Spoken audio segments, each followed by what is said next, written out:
Hello everyone, I welcome again to all of you in my BEd tutorial classes success in teaching field. हम लोग यहाँ पर BEd second year के complete syllabus को एक crash course की तरह से डिस्कस कर रहे हैं और मेरे चैनल पे आपको सभी लैंग्वेजेस में यानी कि हिंदी, उर्दू, इंग्लिश सभी लैंग्वेजेस में वीडियोस अवेलेबल है।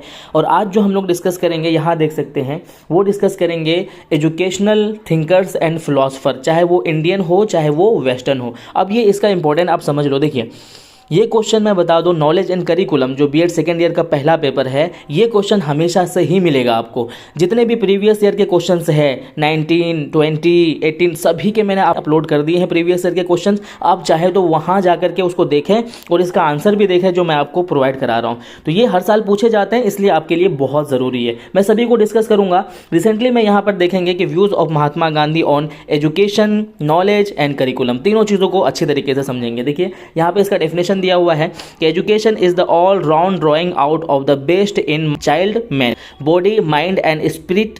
Education is not making everyone literate but development of intellectual and spiritual man. देखिए इनका क्या मानना था कि ये मानते थे कि बच्चे का जो है ना ऑल राउंड डेवलपमेंट करना ही एजुकेशन है, ठीक है, जिसमें सबसे ज़्यादा किस पर फोकस करते थे? बॉडी पे, उसके बाद माइंड पे, और तीसरा जो होता था स्पिरिट, यानी कि स्पिरिचुअल जो होता है ना, स्पिरिचुअल रूहानी जो ताकत होती है।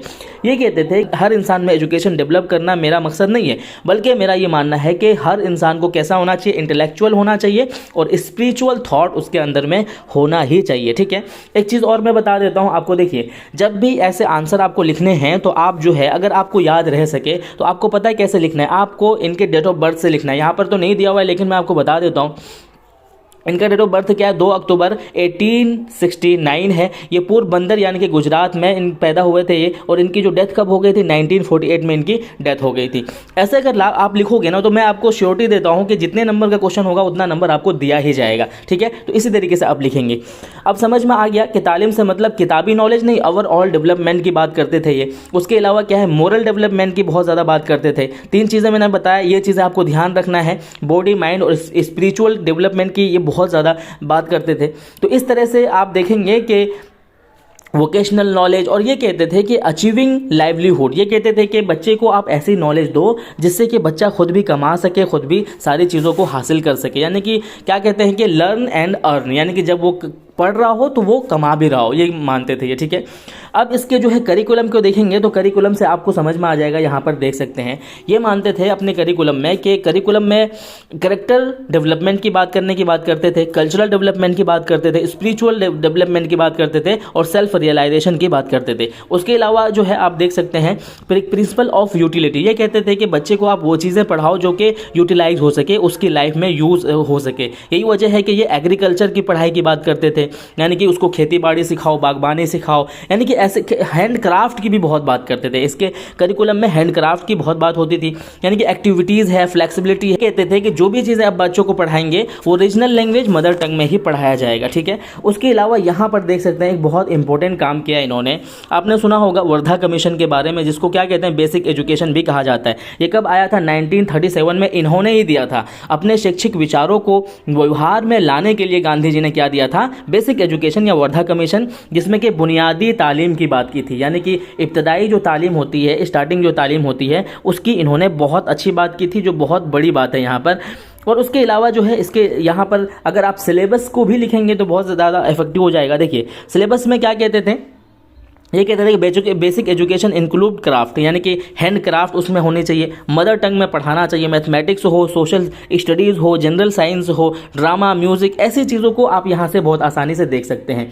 उसके बाद जो बेसिक एजुकेशन इन्होंने दिया था, जिसे वर्धा कमीशन बोलते हैं, जो है क्या कब दिया था? ये 1937 में। डेट आप याद रखेंगे तो आपका आंसर बहुत इफेक्टिव होगा, ये याद रहे आपको। कैरेक्टरिस्टिक्स ऑफ बेसिक एजुकेशन भी आपको लिखना है, ठीक है। Free and compulsory education should be given to all children for a period of 7 years, ये मानते थे गांधी जी बेसिक एजुकेशन के according. Medium of instruction should be mother tongue, क्या होना चाहिए? मदर टंग होना चाहिए। Education should be based on the principle of learning by doing and learning by earning. देखिए बहुत बड़ी बात है ये, अगर ये चीज़ आप याद रखेंगे तो ये कहते थे लर्निंग बाय डूइंग होना चाहिए और लर्निंग बाय अर्निंग होना चाहिए। पढ़ते पढ़ते वो कमाने के लिए भी सीखे, और सीखने के लिए थ्योरेटिकल नहीं बल्कि प्रैक्टिकल वे अपनाना चाहिए। Education should be self supporting to some extent, क्या मतलब है, सेल्फ सपोर्टिंग बन सके वो, ठीक है।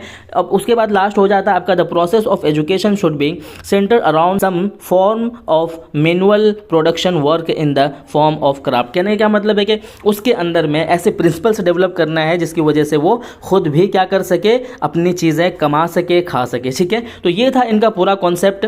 अब जो हम लोग डिस्कस करेंगे यहाँ पर देख सकते हैं views of Rabindranath Tagore on education, knowledge and curriculum. ये सारी चीज़ें हम लोग यहाँ पर समझेंगे। देखिए, जैसे मैंने आपको बताया कि जब भी आप लिखेंगे ऐसे आंसर तो इनके डेट ऑफ बर्थ के साथ में अगर लिखेंगे तो आपको बहुत इफेक्टिव आंसर मिलेगा। मैं बता देता हूँ आपको। देखिए, ये कब इनकी जो बर्थ हुई थी कब होता है, इनका 1861 में होता है, यानी कि 1861 में होता है। उनका डेथ कितने में हो जाता है, 1914 में इनका डेथ हो जाता है, ठीक है। अब यहाँ पर देखेंगे Rabindranath Tagore was popularly known as Gurudeva, इनको गुरुदेवा के नाम से भी जाना जाता था, and was one of the greatest prophet of educational renaissance in modern India. देखिए, आधुनिक भारत में इनको शिक्षा के बारे में ये कहा जाता है कि इन्होंने शिक्षा के बारे में पूर्ण जागरण लाया, यानी कि दोबारा से क्या कहते हैं कि उजागर किया एजुकेशन को। He was a naturalist and humanitarian. ये क्या थे, एक नेचुरलिस्ट थे और क्या थे ये, एक तरीके से मानवतावाद थे, ठीक है।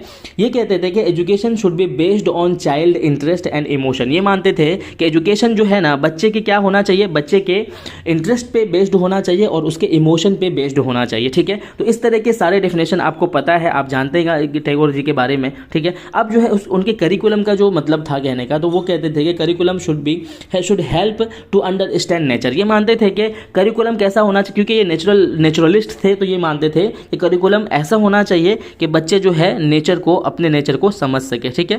तो ये सारे डेफिनेशन आपको यहाँ पर मिल जाएंगे, जितने भी उनके कार्य है ना, क्योंकि ये सभी कुछ थे। ये एक पोएट क्या कहते हैं कि पोएट थे, उसके बाद ये सभी कुछ थे, जैसे कि आपको पता है कि एक शायर थे, है ना। उसके अलावा जो है एक क्या कहते हैं कि एजुकेशनल थिंकर थे, फिलोसफर थे। तो इन्होंने बहुत ज़्यादा काम किया। शांति निकेतन के बारे में आप जानते हैं अच्छी तरीके से, तो ये सारा डेफिनेशन आप यहाँ पर लिख देंगे, ठीक है।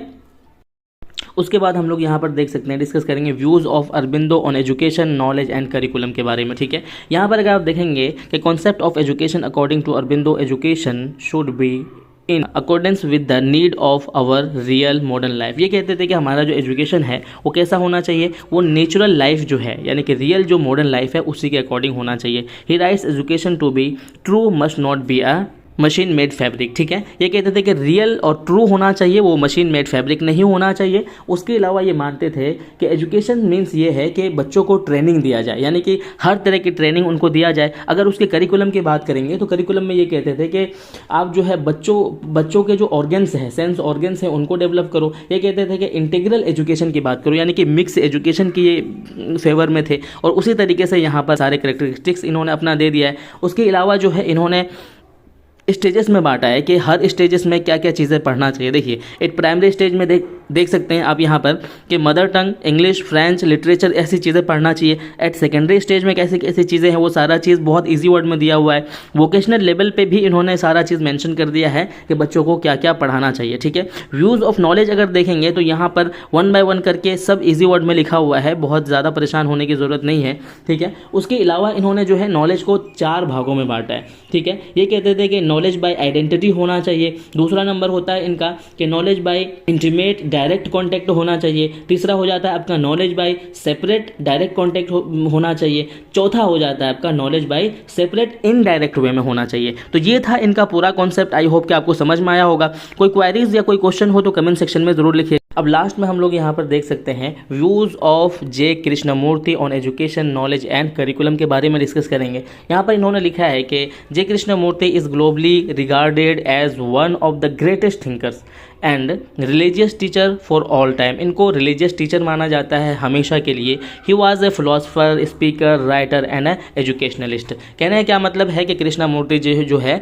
एक सभी कुछ थे, इनके अंदर में सभी तरह की नॉलेज थी। और यहाँ देख सकते हैं कि इनका जो नॉलेज था बहुत ब्रॉड वे में फैला हुआ था। और ये अपने नॉलेज के अकॉर्डिंग क्या क्या चीज़ कहते थे, यहाँ पर कॉन्सेप्ट इन्होंने पूरी तरीके से दे दिया है कृष्णमूर्ति जी का। तो सारे कॉन्सेप्ट आप यहाँ से अच्छे तरीके से पढ़ लेंगे। नॉलेज इस 3 टाइप में बांटा हुआ है, देख लिया। साइंटिफिक नॉलेज होता है, इंडिविजुअल नॉलेज होता है, कलेक्टिव नॉलेज होता है। तो ये सारी चीज़ों का डेफिनेशन बहुत ईजी वर्ड में है, तो आप सारी चीज़ें देख करके आप बहुत अच्छे से लिख सकते हैं। देखिए ये कहते थे कि प्रोवाइड इंटीग्रेटेड एक्सपीरियंसेस बच्चों को मिलना चाहिए, freedom from ready made ideas and development of free and natural human beings. कहने का क्या मतलब है कि बच्चों को जो बनावटी चीज़ें हैं उनसे फ्री रखना चाहिए, राइट अंडरस्टैंडिंग ऑफ इन्वायरमेंट होना चाहिए, डेवलपमेंट ऑफ नेशनल अंडरस्टैंडिंग होना चाहिए, यानी कि इंटरनेशनल लेवल पर उसको समझाना चाहिए, enable learners to develop capacities to face challenges, यानी कि ऐसे चैलेंजेस जो आते हैं लाइफ में उसको फेस कर सके, development of self knowledge and importance note to the system and as long as individual doesn't understand. ऐसी चीज़ों को इन्होंने डिस्कस किया है कि ये सारी चीज़ें एक टीचर के अंदर में या एक बच्चे को डेवलपमेंट करने के लिए ज़रूरी है। आई होप कि आपको समझ में आ गया होगा। ये सारे क्वेश्चन हमेशा से पूछे जाते हैं, इनमें से कोई एक ज़रूर पूछा जाएगा। Thank you so much video देखने के लिए।